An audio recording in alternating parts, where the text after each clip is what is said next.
Welcome in, Hokie fans, to this week's edition of the Tech Sideline Podcast. On today's episode, we got a very special guest, Virginia Tech head football coach Brent Pry. Coach is going to answer a wide range of questions, including recent staff departures, lessons learned from a tough season, and his plans for the program going forward. That's coming up on episode 286 of the Tech Sideline Podcast, which starts right now.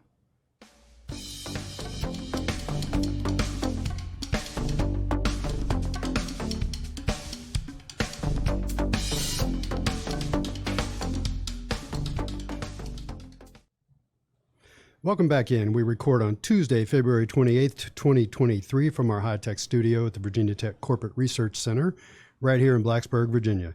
We welcome you in whether you're listening on Spotify, Apple Podcasts, or wherever you consume your podcasts, or watching on YouTube. If you're on YouTube, make sure to like and subscribe while you're there, and also turn on the notification bell so you don't miss any future TSL content.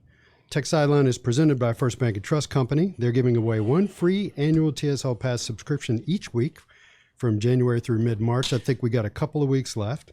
So to enter, hit the link in the YouTube description or find one of their ads on the techsideline.com website. Be sure to enter every week, and remember, who you choose to bank with can make all the difference in your overall experience. First Bank & Trust Company is the bank that puts you first.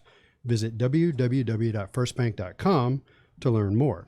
So I'm Tech Sideline founder Will Stewart, and let's introduce everybody else. To my right, we've got lead analyst and columnist Chris Coleman. Producing off screen is Kyle Marshak, and sitting across from me, a man you'll recognize, Virginia Tech head coach Brent Pry. Coach, welcome in. Good morning, guys. Good to be back. We know you're a busy man, so especially we got a little bit going on over in the Merriman right now. Yeah, we really appreciate you taking the time. So you are setting a record today. You're the first person to appear on the Tech Sideline Podcast 3 times. You're kidding me. Besides us. The first coach to do that, huh? Yep. Yeah. And I've only been here short time. 14 months, thereabouts. Okay. Yeah. Well, even Whit, we've had Whit twice. So you're a third timer now. Well, I'm still telling everybody I don't say no to anything. So we were over at the leadership fraternity last night from 7 to 8. Wow. About 100 students, the head of the department, some students that were really interested in development, growth, how do I be an effective leader. It was awesome. You know, it was one of those things driving over, you're like, why did I say yes to this? And then you get over there and it was awesome. And you're glad you did. Yep. They had great questions and we're really into it. So I'm always doing that kind of stuff. My wife is like, it'll be fine. Once it gets started, it'll be fine. So the first couple of times we had you on, the first time we talked about football. Yeah. And I remember at one point you said, when are the hard questions coming? Yeah. And then the second time we had you on, we didn't even talk football. We talked about other stuff. I remember that. Talked about the Allman brothers. Yeah. I always enjoy talking about that. We'll get to that. I actually have an Allman brothers question. But this time around, we are going to ask some more challenging questions. Yeah. But let's start with this.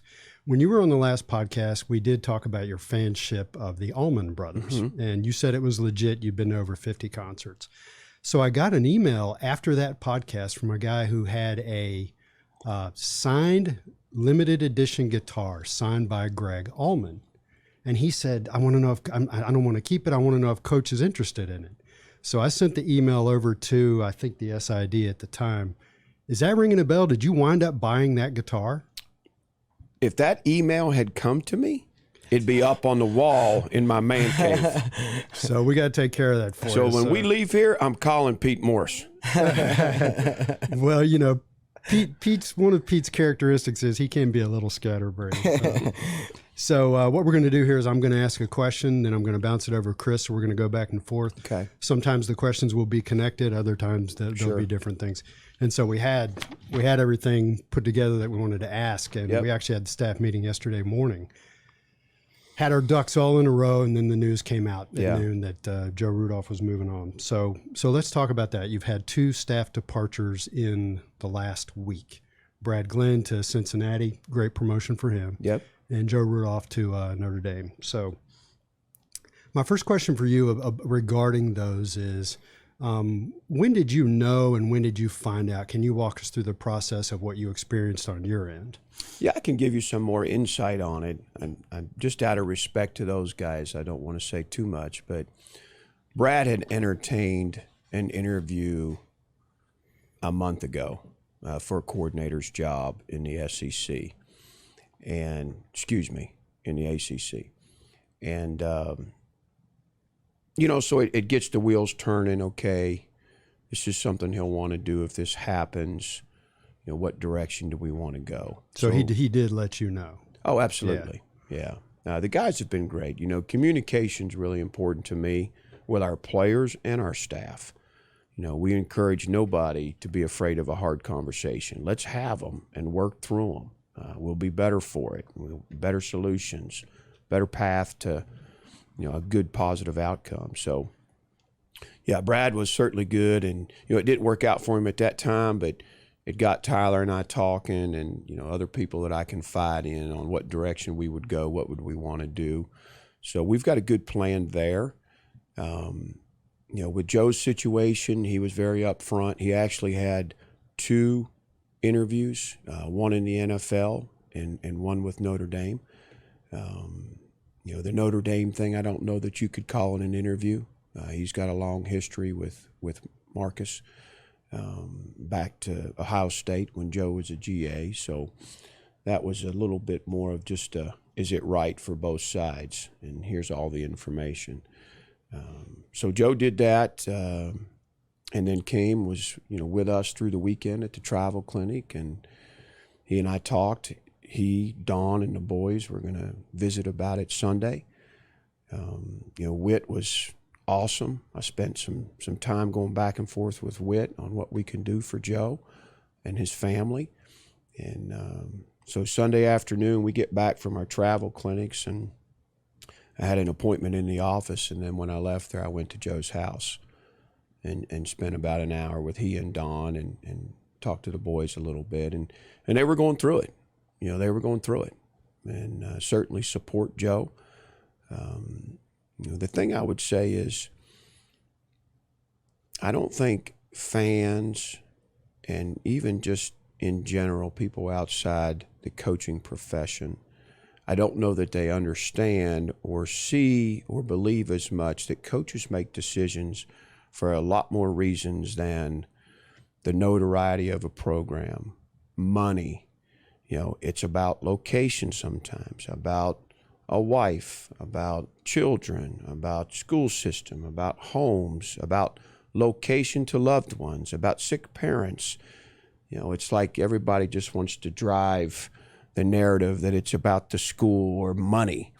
And, this wasn't about money for Joe and Don. This was about what was best for their family right now. Yeah. So, we support Joe, we supported Brad. And to be honest, you never want to see somebody leave after a year. You want that continuity. But I will say, particularly, with Joe's case, the foundation in that room is really, really good. He did a great job in a short time of laying the foundation that's necessary for a good offensive line room. So I sat in there yesterday when he had, let the O-line know, and it was certainly tough for him. It's never tough to leave a group that you're heavily invested in. All right, so the timing is difficult. I imagine that your timeline is pretty short. You definitely want new coaches in before spring football starts, which is March 16th. Is that right? Correct. Yeah. Can you shed any light on your timeline on when you think things will happen and when we'll hear anything? Yeah, the first thing I would say is I don't know if you saw, Penn State lost their defensive line coach yesterday. Again, these things happen. You can't control the timing. The NFL always operates a little later. Mm-hmm. And when somebody goes from a college to the NFL, now all of a sudden the college thing can happen a little later. So, I think you're always prepared for it. And you have situations, right? It'd be awful hard to start spring practice without a line coach. Yeah. Could you navigate it without, your quarterback coach? Potentially, and depending on how you're going to do things. So we've had those discussions. We've already had a list for one thing I learned from James was you always have a really good list of guys that and we'd go to the national convention every year, and I'd go through the lobby and I'd see James having lunch with the D coordinator at a rival school or at another conference, and I'm like, what's he doing? He's like, well, I'm going to be ready. When you leave one day, I'm going to know who I want. So, we've got a strong list, and we've already been, to be honest, when those things started rumbling with Joe, we had a lot of phone calls going on out there, gauging interest, vetting possible candidates. So we're in a pretty good place with it. A lot has to happen these next couple of days to make sure that, we're in a good place. So a question that I know fans have, and I have this one too, and if this is an unfair characterization, that's fine. Would you say that is this a Tyler Browen hire or a Brent Pry hire or combination? How would you describe that? You talking about filling these two positions? Yeah. That's Tyler and I together. Yeah. With input from Stu Holt and Fontel, and you guys know it's important to me. We hire people that we know a lot about. Yeah. Same way in the recruiting process. I want to have all the information to ensure that that recruit or that coach or that off-the-field staff member, that they're right for me and my vision for how we're going to do this, and that they're right for Virginia Tech. Speaking of recruiting, when you look at this list of signees from this past class, you see schools like Highland Springs, DeMatha, Bishop McDevitt.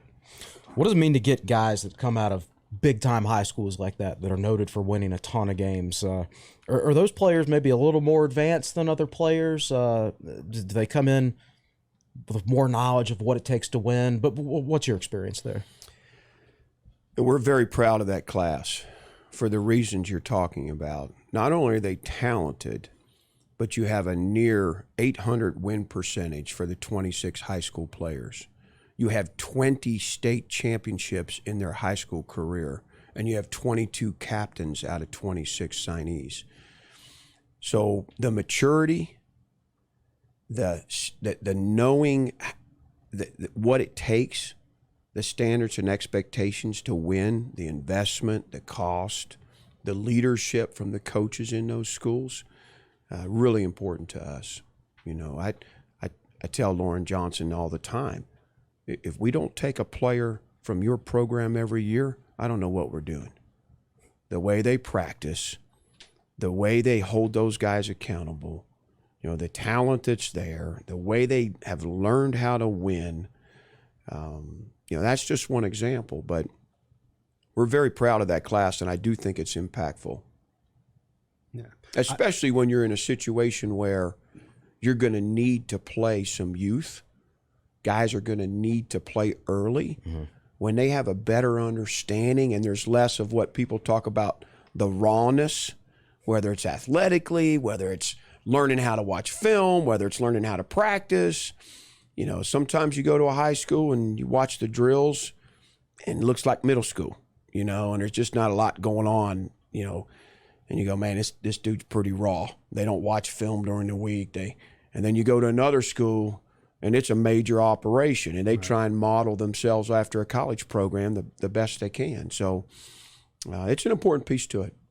So continuing in that vein, you've got a bunch of those guys on campus already. We do. I don't have the list in my head. We've got 17 scholarship players, counting the transfers, and then we've got 5 additional PWOs that joined us in January also. Amongst the high school guys, the young guys, are there any that are standing out to you in your workouts as being mature like you described? Yeah, absolutely. I think, when you talk about Pop Watson, he's got a real confidence about him. Coach's son, right? Exactly. Same with Mose Phillips, coach's son.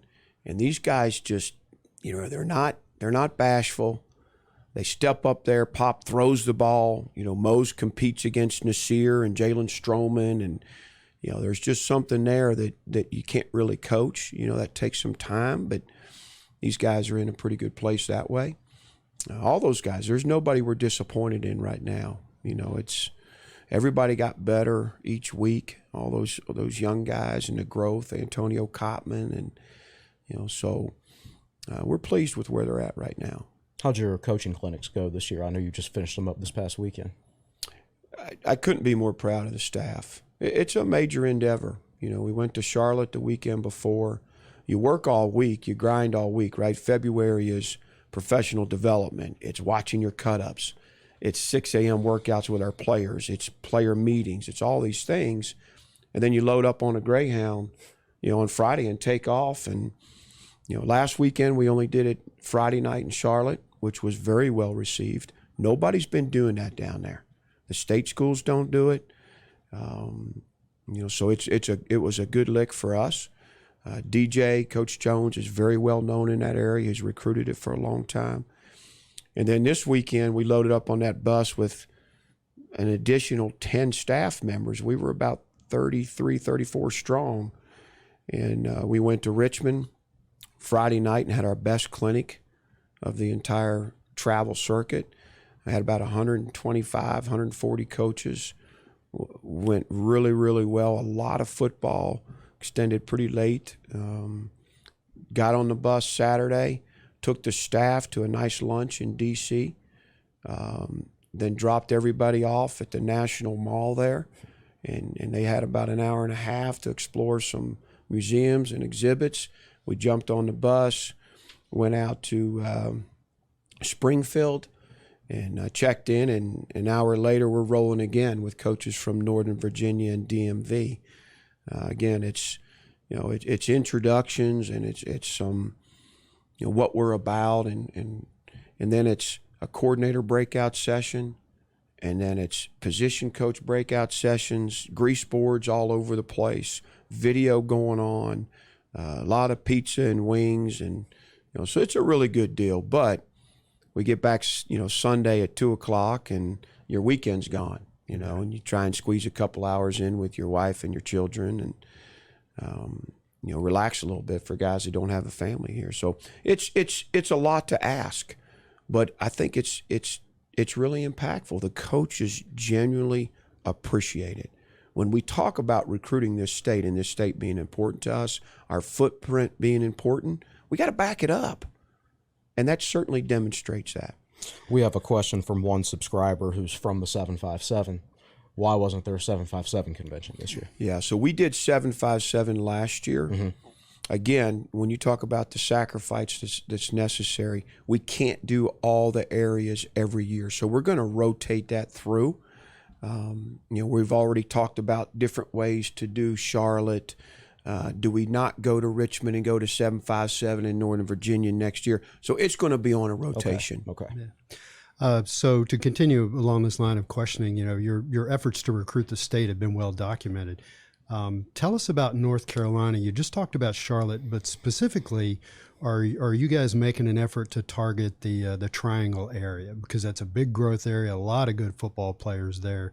What are you doing to recruit that? And I know it's tough because you got Carolina and NC State right there. I think that's where you have to be careful investing too much.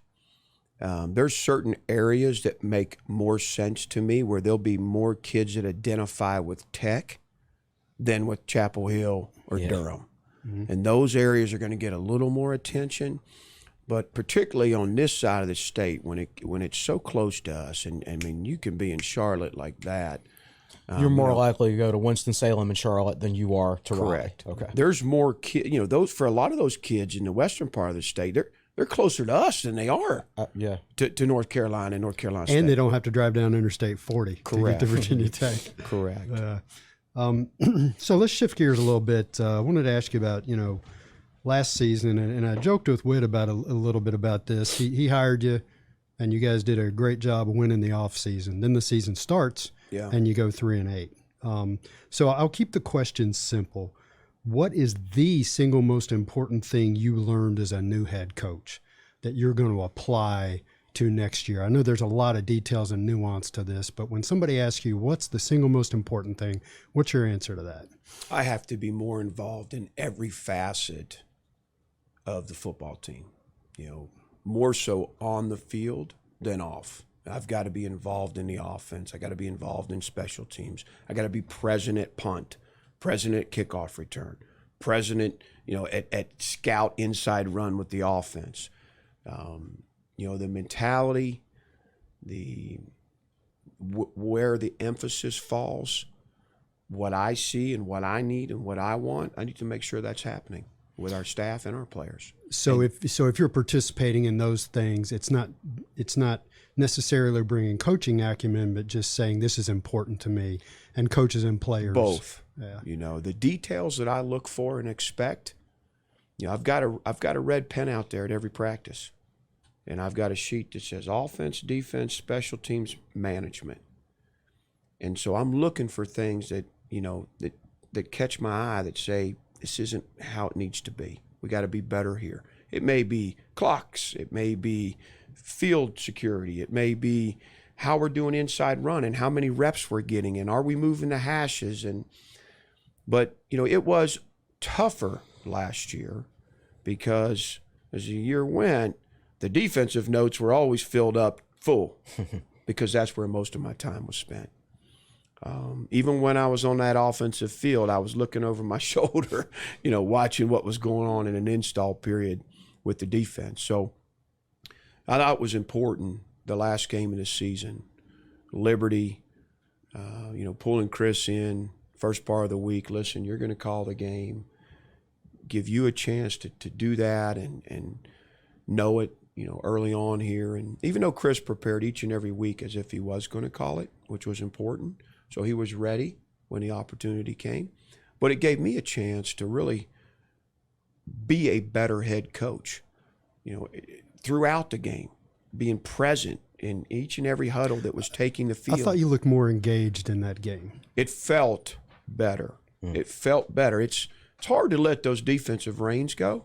Number one, I love it. That's what I mean. I love calling the defense and preparing those guys. Number two, that's kind of, you want to make sure that goes. But I don't think I gave the attention that's necessary to our offense and our special teams because of the dual row in year one. Now, if you ask me if I'd do it again, I would just do it a little differently. You know, I would manage my time a little better and be more disciplined in time spent in the other areas. Would I still call a defense in year one? Absolutely. Would I still be in that room a lot? Absolutely. That was important to me for the long run. Did you have more fun?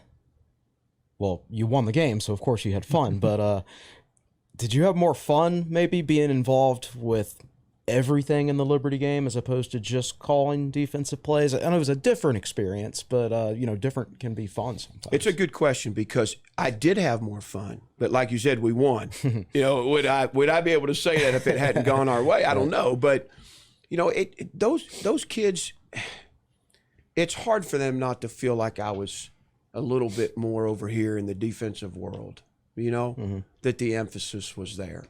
And as the season unfolded, I kind of felt like, all right, I've got to do a better job here.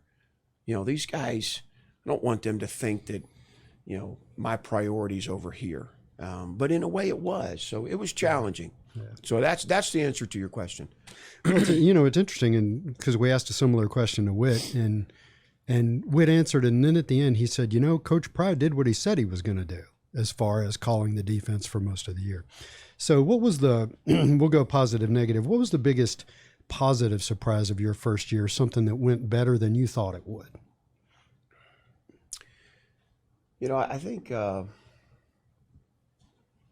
was very proud. I don't know that I was surprised, but you never know. In a tough season, I've been around where things didn't go well, particularly if one side of the ball seems to be tilted and, you know, fingers get pointed, and we're a brand new staff, and, you know, but they really stuck together. I was very proud of the kids and the staff. You know, I don't know that I'm surprised because I expect that, but you never know how that's really going to go. What was the biggest negative surprise, something that went south that you thought was going to go better? I thought we'd be able to run the ball better. Yeah. You know, and I think, you know, we didn't block quite well enough in the front and at tight end. We had injury issues at running back that kept us from really establishing a run game. Yeah. Will you use the quarterback more in the run game this year? Is that part of the plan going forward? I would like to. You know, I think when I say that, that means yes, we will. You know, that was something that, you know, I just believed I didn't want to get in there and mess things up if I didn't have a really good idea of what needed to change or look different. You know, there were some bright guys in there that have had a lot of success in this industry. And, they needed to have a chance to work it out with me trying to throw a monkey wrench in it. Right. But one comment that, that I did feel strongly about was we've got a quarterback that can run. We need to do it a little bit more. Mm-hmm. I don't know that happened at the degree I'd like it to. And there's a lot of reasons why. But I know as a defensive play caller, when you have to defend the quarterback runs, it's challenging. And Grant had some good runs. He did. Particularly down the stretch. But to me, you run them until they can't, till they tell you they can stop it. You got to do it enough. I know you've been asked this question, but we'll ask it to you here in this forum. Last year, going into next year, is there going to be a change in philosophy in the offense? Let's expand on that a little bit. How would you describe your offensive philosophy going into last year? Did it change during the season, and what's it going to be like going into next year? And really what people are looking for is, a lot of fans think that Virginia Tech tried to be a power blocking, run up the middle type team early, add a little bit more misdirection and some more quarterback run later. And how does that affect what you're going to do going into next year? I think that's a fairly accurate observation. That is what occurred. I think I said it multiple times. Right. We want it to be multiple personnel, tight end wing, get in 11, get in 12, get edges, establish the run to help us throw the football. A couple things. We weren't effective enough running the ball. We couldn't sustain blocks like we needed. And we had the injury issues at running back, and we still got to be better in that room. But then we couldn't separate. We couldn't separate at wide receiver. And, so there was a lot that compounded our issues. And to be honest, going into the season, we knew we had some problems. Right. But you're not going to come out there and say, well, man, we're not very good. I don't know if we can do this, or this. You're going to stay optimistic, and you're going to be positive. And I think the other thing a little bit was just, a genuine lack of depth. There were too many question marks on our roster. When you go down the list, and you look at 125 guys, and that's everybody. That's the scout team that you have to work against that needs to do a really good job week in and week out. It's the specialist. And we just, whether it was a skill set or a cultural issue, guys that just, you didn't know what you were going to get when you put them out there. There's too many snaps of that going on. So that's why you recruit. That's why you stack a good class one after another to where you have less questions.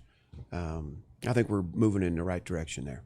Guys have to earn their spots as opposed to, well, we have to put somebody out there. Yeah, that's right. So it's 11-11, right? So everything you did in the offseason, in the transfer portal, you brought in 3 transfer wide receivers. You brought in Bayshul Tuten at running back. You brought in a new quarterback. Just, people will see those guys in games, but you're going to see them on a daily basis. How do they change your team dynamic on a daily basis? Yeah, just by their question. presence? First of all, the first team meeting, when they're sitting there, and there were 7 of them, everybody's kind of looking around like, so you got to break the ice. And I told them, I can't wait to see Bayshul compete against Malachi on a tire pull or in a hoop drill, or I can't wait to see Grant and Kyron compete, in a sled push. Like, let's go. That's where we're at. We want competition, and we told the guys that was in the team meeting. We want to be better. We're better because the skill set these guys bring in and the way they elevate the room, they make everybody better. The competition is required for the growth of your roster, and we've helped ourselves there. Not just with those 7 transfers, and I will mention Derek Canteen because he's one of my favorites right now. The way he's competing and working, he's earned a ton of respect in our program very quickly. But also the high school guys did that for us. Yeah. You got Coach pretty fired up with that one. So one more offensive question from me, kind of bringing all this around full circle. Whatever was off about the operation that resulted in it being ranked above number 100 in the country in a lot of metrics. With the departure of your quarterback coach and your offensive line coach, is this an opportunity to I'm looking for the right term here, shake it up. Yeah, kind of shake it up, and whatever was wrong, reshape it into what you want to do. It is. Now. Yeah, that's something that I've thought about since the end of the season. What does it really need to look like? And so we've got some things going on that I think are going to be very beneficial to how we operate, how we do things. Like I said, you never want to lose a coach after one season, but it does give you the flexibility to make some changes and do some things differently, in who you hire and their philosophy and what they're about and the way you shape your staff. Yeah, excellent. Getting into a little more personnel, who have been some of the early standouts in your off-season strength and conditioning program? Yeah, I tell you, I'd like to mention Christian Moss. He's a really good-looking athlete that was underwhelming to this point. And I told the story to the team, and I think Christian would be fine with me telling it here. He came into my office before we broke for the winter, and I thought he was going to quit. I thought he was telling me he was going home. Just hadn't seen a lot out of him, wasn't sure he loved it. And it was the exact opposite. He made a very impactful statement to me about what he was going to do and what he wanted from this. I was okay, good, but until he comes, see it, right? Yeah, and he has absolutely backed it up. He's 195 pounds. He can run. He's talented, and he has worked his tail off on not said a word and gotten better each and every outing. So I'm excited about him. I think Parker Clements, very average offseason last year. He had some nagging injuries in the summer. He had the meniscus surgery, right? So I'm really excited about the progress he's made this winter. We call the winter our phase one. And that's 4 lifts a week. That's 3 runs a week. That's 2 morning sessions with the coaching staff and the strength staff. That's competitions and agility and cone drill and mat drills. And he's been really, really good. Yesterday I also mentioned Kelly Lawson to the team. He's adding weight. He competes like crazy every single snap. Jalen Stroman has had a really good offseason. He's one of those guys that was here the majority of the Christmas break. He went home for 4 or 5 days and was in that weight room, calling up Coach Galt, hey, can I get in? I want to come. Really changing his body, getting himself in the best shape of his life. So there's a lot of good things going on with some guys. Then we got some freshmen, Johnny Garrett, Xavier Chaplin, Johnny Dixon, bunch of guys that are really impressing us right now. Every summer during interview opportunities, I ask the older players on the team to name a young player that they think has a chance to be really good. And last summer, Caleb Smith told me Christian Moss, if he works hard and really applies himself, the physical talent is there that he's going to be a really good player. Yeah. So it's nice to hear that the mental aspects of it are catching up to the physical tools. Yeah. I think one of the challenges as coaches, a sign of good coaching, is when you can – guys are going to develop at a certain pace, right? And I have the conversation a lot with our players, and for years at Penn State. Either you're going to do this now, and you're going to hear what I'm saying, and you're going to take the coaching and invest and sacrifice, or it's going to be a year from now. Like, it's up to you. Do you want success and do you want to impact our team now? Then you got to make some changes. If you don't, we're going to be having the same conversation next year. So the more guys that they can gain a sense of maturity and what's really necessary, the quicker they can help you. And the more likely they are to reach their ceiling because they start that process earlier. That's right. So switching to the defensive side of the ball for me, I thought the D was fairly solid in most respects, especially when you consider that I looked it up and the offense had an average time of possession of 28.55. Yeah. So the defense was on the field more than the offense. And you could see that in some of the games where they had trouble holding down the fort late. Yep. And certainly the Liberty game was the other way around. It was just one game, but that was a game where the offense had pace, it controlled the ball, and the defense was able to close out the end of the game in that one. So What did you see from the defense that you liked and didn't like last year, and what adjustments are you making going into this coming spring and season? Yeah, I think the observation you made is correct. I think we put a little too much on the defense the majority of the games. I think Liberty was different because we did control the ball and had success. And I would say it's not necessarily just the lack of success or production offensively. It's the lack of depth defensively. I mean, we had two corners that were playing every snap. We had, just too much. Dax playing too many plays. There just wasn't the depth there to handle the tilt. And, we needed a little bit more help, and we could have hung in there a little bit better, I think. I mean, that's special teams. I kept saying my message was we got to play better complementary ball, and that's what I meant. We had to help out in other areas. We needed more turnovers defensively, to get the defense off the field and give us a few more opportunities to do something because our success ratio wasn't great. So, complementary ball, I think, is really important. I want to go talk about the McDonald twins for a second. Yeah. Now, this predates you, but when they were originally being recruited by Tech, you can look on these guys' social media profiles, and during COVID, you can't get into a weight room, and they got their own home gym, which for a while was set up outdoors. You could actually see them lifting, and there's snow flurries coming down. Just their work ethic has always been there. They came here as 215-pound defensive backs. Now they're 240, 250-pound linebacker, defensive end. Where are they at in their development right now? They've made a lot of strides physically, but where are they now as football players? Yeah, so this is a big time for them, particularly this spring. They have to take that skill set, their strengths, and they got to go out there and be able to function in the defense and function well. I love these guys, and they got great parents. They work their tails off. They got beautiful bodies. They got strengths, they got weaknesses, but these guys can impact our defense, and they will this year. How much depends on how quickly they can learn it, function in the defense at a high level, and play fast. But they certainly both have a pretty good skill set. I mean, when we get off the bus, we're going to look pretty good now. We got some good-looking rascals, particularly at that linebacker spot. Him and Kelly Lawson and McDonald and Keontae and those guys. So Jaden Keller. But those twins, I'm excited about those guys. Is Jaden like your ideal type of Mike from a physical makeup, or is he going to play in that role this spring? That's where he is right now. Okay. It's not going to surprise me if he's the starter. It's not going to surprise me if he's sharing time with Tisdale or however that shakes out.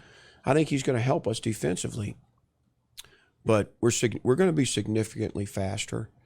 He's a guy that can really run. He's got straight line speed. He doesn't have a feel in the box that Dax has. He doesn't have that yet. But he is instinctive and he is smart. He's got part of that Mike position is communicating and leading that defense. And he's obviously got to have some growth there. But I'm excited about the spring for him. I think his brother potentially has the best pass rush ability of the group. We'll see how it shakes out this spring. But he started coming on down the stretch and flashing. He battled 2 different injuries throughout the season that kept him from really improving like we hoped he would. So we're excited about both those guys.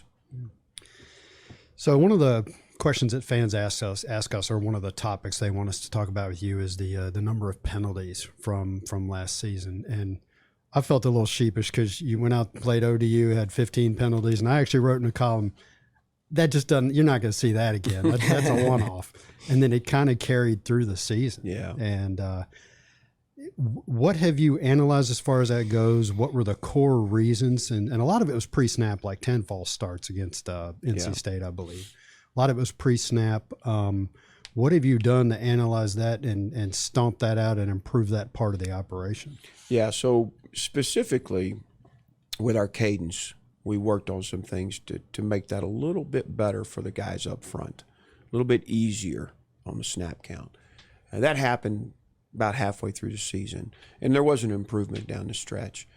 I think the other thing is when you've got a group that is fighting and scraping to try and make a play, to try and do what's asked, to try and win a game, they get outside the box. They almost try too hard, and things happen that, that work against us when, you got to play with a purpose. You got to play with a purpose when the ball's snapped, but also before the snap.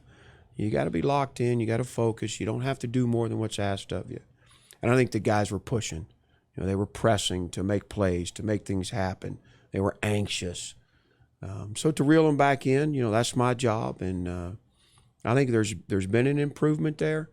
And I also think having those penalty runs on Sundays, that made a difference too down the stretch. Yeah. Mansoor Delane had a great freshman season, particularly impressive considering he missed most of the preseason. Was there a point where you realized and it really clicked in your head, you're like, wow, that guy's a really good player. He's like one of my old Penn State guys, right? Yeah. Was there a point where you're like, okay, this guy has to be on the field? Do you remember like anything specific about that, or was it more of a gradual? The first thing I remember about Mansoor is he was in a blue jersey, non-contact. So he was able to do 7-on-7. And there were 2 practices in a row where he made multiple plays diving for an interception that we didn't really want to see him do in a blue jersey. So you're like, no. Yeah, man, that was a heck of a play. He really opened our eyes to, okay, because he was working at safety. Mm-hmm. And with the lack of depth at corner and Dorian's injury, he was the next best option. And, obviously he's a quick learner. He's got good instincts. The game comes pretty easy to him. We had to work at some other things, but the game comes pretty easy. I think you'll continue to see him make plays for us. With Dorian Strong, Canteen, and Delane all there now, who plays the nickel role? Is that something Canteen does, or is that more Delane? Does he slide inside on those situations? Yeah, both those guys are options, and good options. I think Canteen has a strong history at that position. If you talk to the coaches at Georgia Southern, they really had a heck of a freshman year. But Mansoor just has so many different skill sets. Because you talk about a spot where you're going to have to blitz, you're going to have to play man, you're going to have to play zone, you have to do things. But I think they're both good candidates. So we'll have to navigate that. Either way, if Canteen continues to progress, you got 3 guys right there that are vets that, have played a lot. And then you got a really talented group of freshmen. A couple of those guys are here now, but particularly enrolling in the summer, more corner-type guys that can help us.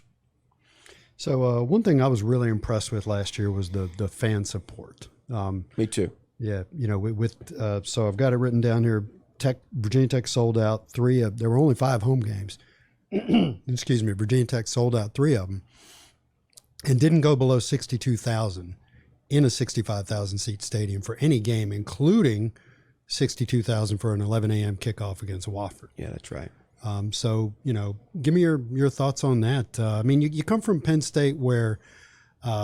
Virginia Tech fans, I think, have a respect for the crowds at Penn State, not at a place like Michigan or even Ohio State or something like that. But so you were used to that environment at Penn State. My wife's a Penn State grad. She likes those whiteouts, and they were pioneers in that. So just talk about what that meant to you to see that kind of fan support. Obviously, we love it. We appreciate it. It's one of the things that makes Virginia Tech football special. It's one of the things that will allow us to win an ACC championship again here. Our players love our fans. Our coaches love our fans. When we went down that walkway and it was 10 o'clock for the Wofford game and the student section was completely filled, you just don't find that a lot of places. You just don't. We had a good crowd at our Penn State games. But one of the most impressive places to me was Iowa. And their stadium was about the size of Lane. And it was one of the tougher places for us to go. And I believe we can have that here. We got folks that are going to stand up and they're in sweatshirts and blue jeans and they're going to be cheering and hollering. And You know, some of those places, they got 100,000, but they sit in their seats and, you know, they're not throwing fists in the air. They're hand clapping and, you know, having sidebar conversations, but not in Lane Stadium. So we're very appreciative, very proud. It's a great selling point on the recruiting trail. We show those videos of the entrance and the stadium. And, I mean, that's high school kids. They want to go somewhere where they can play in front of a crowd like that. So, you know, we talk about it all the time as a team and as a staff. When we get this thing rolling, how awesome it's going to be for our crowd, our fan base, for everybody involved. When you look within your 6-hour radius, if you drive north from Blacksburg, you got to go all the way to Penn State before you find an atmosphere like that. You got to go all the way south to Clemson in South Carolina before you can find an atmosphere like that. There's a lot of good football players in between. And, you know, I feel like when you're recruiting against UVA, you're recruiting against North Carolina, even NC State, that's a decided advantage for Virginia Tech. It is. Yeah, it is.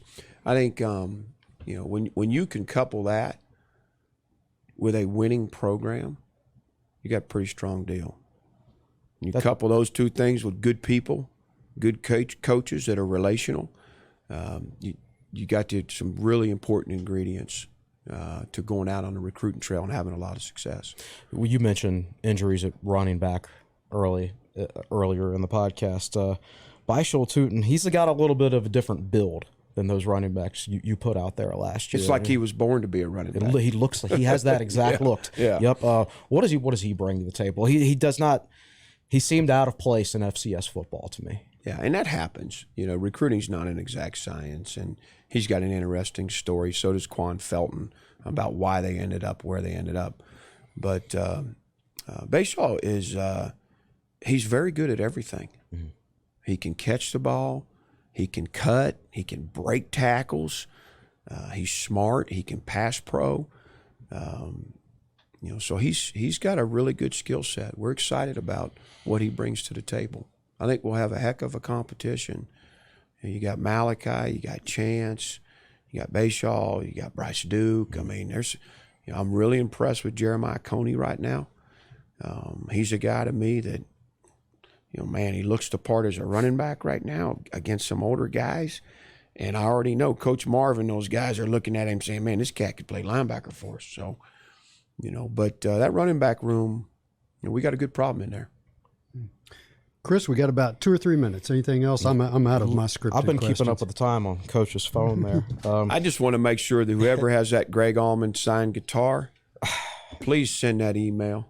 Travis, I'll be in touch with you about that. All right. You're going to be really disappointed now if he's already sold it to somebody else. But let us know who you sold it to.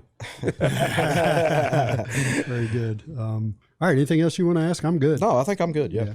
All right. Appreciate the time. Like I said, I know you got a lot going on. Yeah. Thanks, guys. And folks, that has been episode 286 of the Tech Sideline Podcast, presented by First Bank and Trust Company. Thanks for watching and listening, and we'll see you again next time.